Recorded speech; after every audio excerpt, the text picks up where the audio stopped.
Hey y'all, Uncle Billy here again. I wanted to speak a little bit today regarding our flu shots. Last year, word on the streets had it that the vaccine was mostly ineffective at preventing the flu, especially among seniors. And most everyone agreed.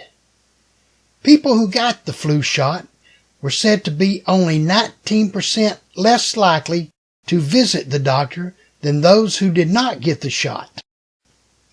Still, 19% less is 19% less, I suppose. Normally, flu shot effectiveness is in the 50 to 60% range. The vaccine was mismatched to the flu viruses spreading around last year, which can genetically shift from year to year. This year, health officials have adjusted the flu vaccines to include last year's missing strain to hopefully give us some better protection. The following is a list of what is being offered in the flu shots this year. Only one shot is needed, however. Some of the words I am not certain of the pronunciation, so I may have to get Howdy to pronounce them for you. The standard flu shot is spelled Trivalent. Can you pronounce that for us, Howdy? Wow, I don't think I can do all this. I'm from Tennessee. Okay then, Howdy. Thanks anyway. I will just call it Trivalent. This is the traditional flu shot and has been around for more than 30 years. It protects against 3 different strains of flu viruses. This year's version protects against A strains, H1N1 and H3N2, and 1 influenza B virus. The second of these is a quadrivalent flu shot. This vaccine protects against 4 types of influenza, the same 3 strains as a standard flu shot, plus an additional new B strain virus. The third flu shot is the high-dose flu shot, designed specifically for seniors age 65 and older.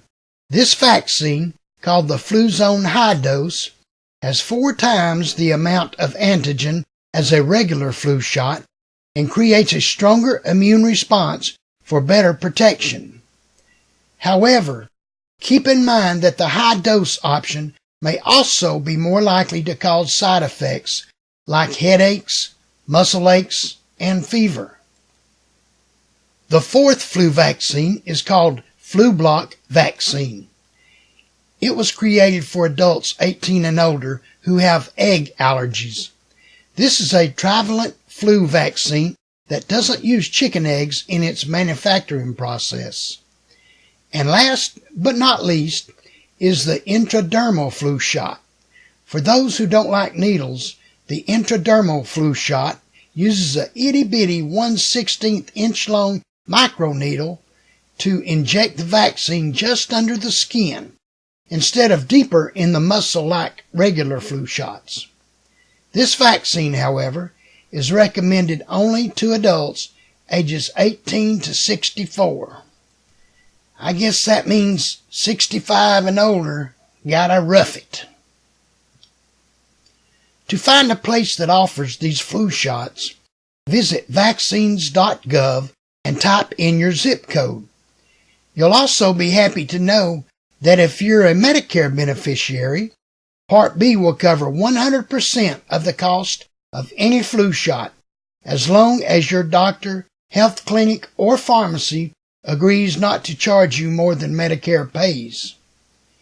If they won't do it for that price, call Howdy and he will be glad to come do some bona fide shin kicking for you.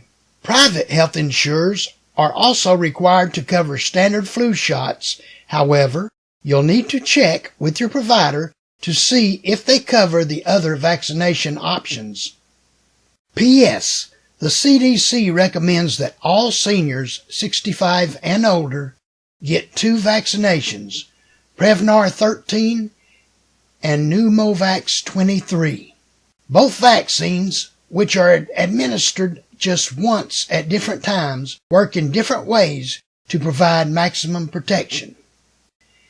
If you have yet to receive any new pneumococcal vaccine, you should get the Prevnar 13 first, followed by Pneumovax 23 6 to 12 months later.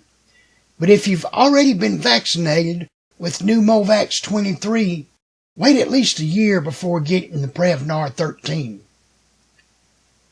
Medicare Part B covers both shots if they are taken at least 11 months apart. I hope this information will be beneficial to some of you out there who are not familiar with the difference in flu shots. I know I had never heard of any of the different ones out there. If you have anything to add, please do so in the comments section below or email me regarding it. My email address is boomerifics@gmail.com or unclebilly2@gmail.com. Please type howdy, Howdy, in the subject line, because he likes to get things with his name on it. Kind of makes him feel important, I guess. After working his farm every day, an old farmer rarely had time to enjoy the large pond in the back that he had fixed up years earlier with picnic tables, horseshoe courts, and benches. So one evening, he decided to go down and see how things were holding up. Much to his surprise, he heard voices shouting and a lot of laughing going on. As he walked closer, he saw it was a group of young women skinny dipping, naked, in his pond. He made the women aware of his presence, and they all went to the deep end. One of the women shouted to him, "We're not coming out until you leave." The old farmer replied, "I didn't come down here to run you ladies off. I only came down to feed the alligator." Why, you should have seen those girls getting out of that water. It's like Uncle Billy always says, old age and treachery will triumph over youth and skill every time. Thanks for visiting, and make it a great day, you hear?